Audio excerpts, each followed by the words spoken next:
Hi guys, I've had some questions before on how I record like my videos, my music videos. And I explained to them like what equipment I have at the time and stuff like that. But I decided I might as well do a video on it. People don't have to ask me all the time. So it's been quite so I'm going to show you what devices I use and what software I use. Software I use is a recording program called Reaper, which is kind of free. Kind of not. There's a free trial on the internet which lasts like 30 days, but it doesn't run out.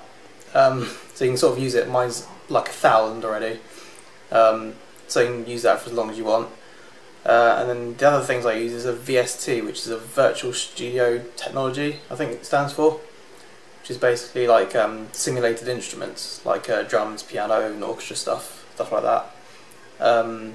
Don't use a bass one. Bass I use other things for. Sometimes maybe like a bass track I find online. Sometimes I'm going to borrow a bass from a friend, or pitch changing my guitar down, which works surprisingly well. It's just background bass and not sort of prominent bass solos or anything. Software wise, that's about it. I mean, there's different types of drum VST. There's Addictive Drums, which is what I now use. The first one I used was Easy Drummer with the drum kit from Help plugin, which was good, but I'm not too keen on it now. It sounds a bit plasticky.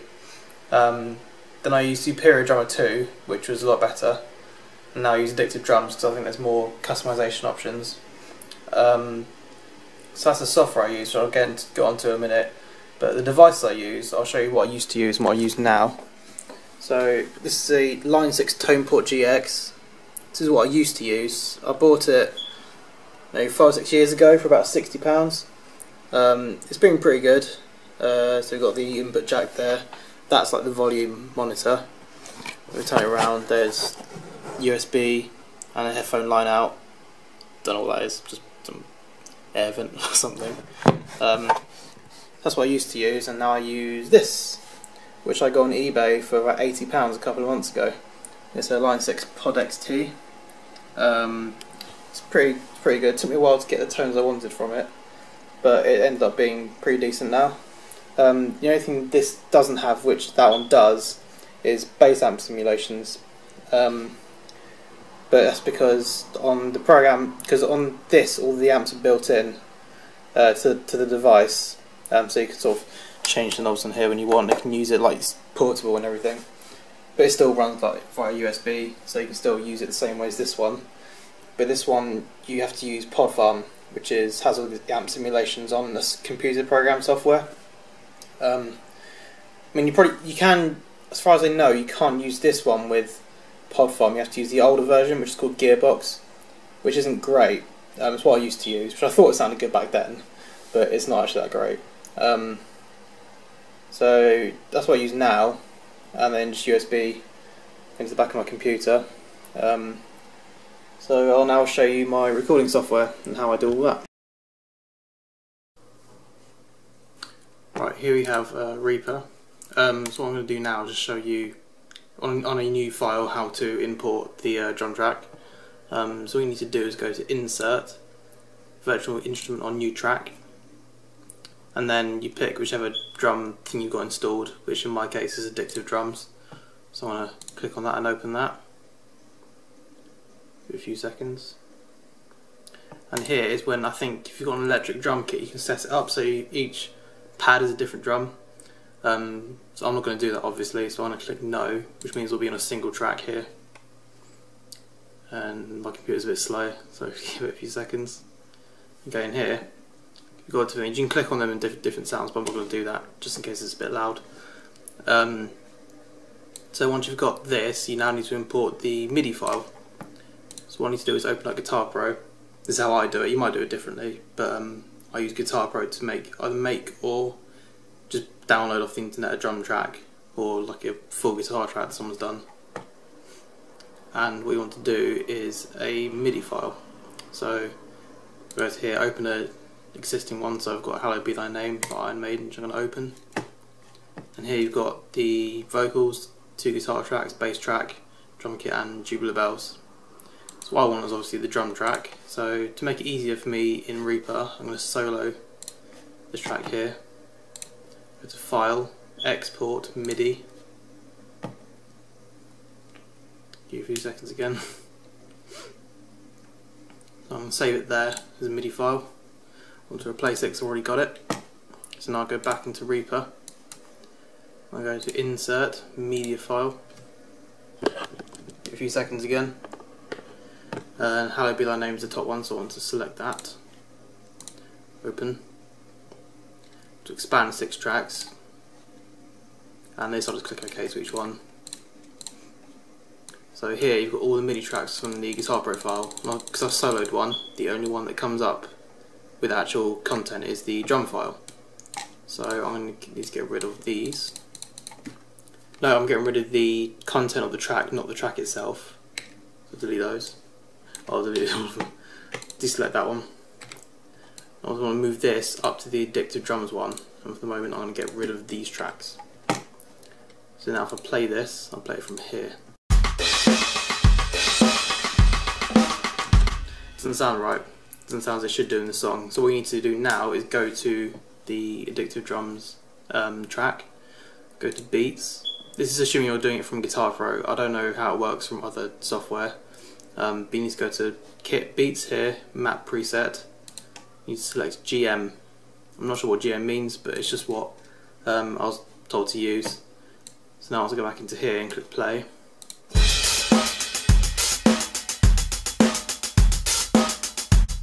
Okay, so once you've done that, that's pretty much all you need to do. And then if you want to change the kit sound, you can go into here. See that does the sound.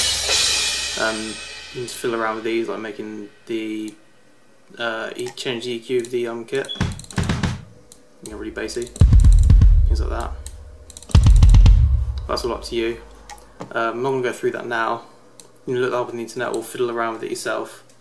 All these different things is what I do. So what I'm going to do now is open an existing one. So it's going to be the Trooper. It's quite a basic drum track, and the bass track I did ages ago, and they're both quite basic. I'm going to show you now how I record the guitars. So what we want to do is I have 2 tracks when I'm recording each segment. So you've got the left and right, so then it's got a better stereo sound to it. Because I want to record on these 2, I need to arm them. So which basically means whichever tracks are armed is going to record when you hit the record button, on whichever device you set up to record. So I'm just going to record a bit here. I'll start from here.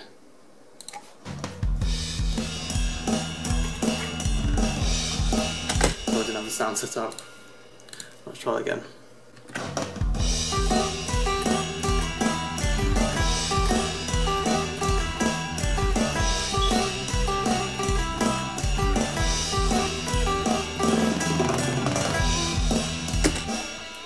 So now I've got that. It's quite quiet on here because my device is set up to be quite quiet anyway. So obviously you can change the volume of that later on. If I play this back, there's a good chance I'll be slightly out.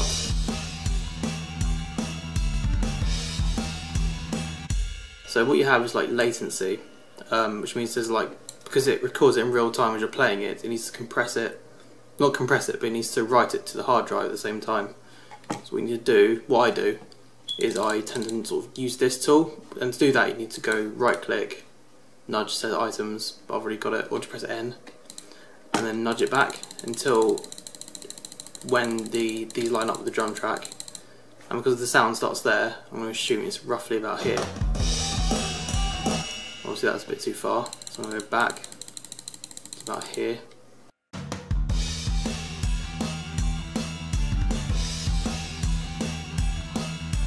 So that's roughly in time.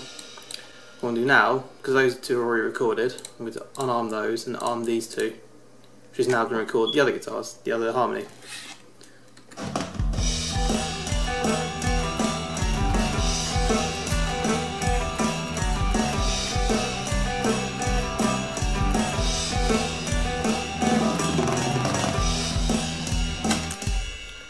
When I stop recording, I click space, which then stops recording, and it asks you if you want to save the recordings you've just done, which I obviously want to, unless I didn't do a good recording, and I just do delete all and just go through it again.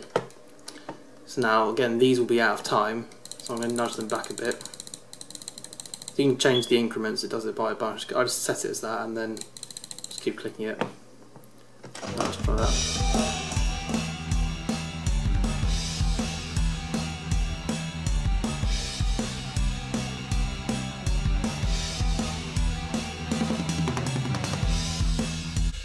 So there we go, that's how I record my guitars, and obviously here's the bass track, which I did, and the click track, which I made, and obviously the drum track, and that's pretty much all I do, unless I've found a backing track online, which I just import that as an MP3 into here and just record the guitars over it. Once I've done all that, I just export this. I'll show you how to export. You go to File, Render, and then here you choose which option you want. If you don't have MP3 as an option, you need to download the lame project encoder, which means you can like render as MP3, which works for Audacity, this, and other programs probably as well. So once you've done that, I'll just select it. Then also you change all the settings you want. I normally keep it as it is. So I click render. I've already got it. I'm going to overwrite it. And here, so this is the volume it's going to be. Which is actually quite quiet. So what I tend to do is you want to have this, the master volume, set to 0 or just above it. You don't want these. You don't want to adjust these to make it sound loud. You want to adjust this because that's how it will master it. So listen to it.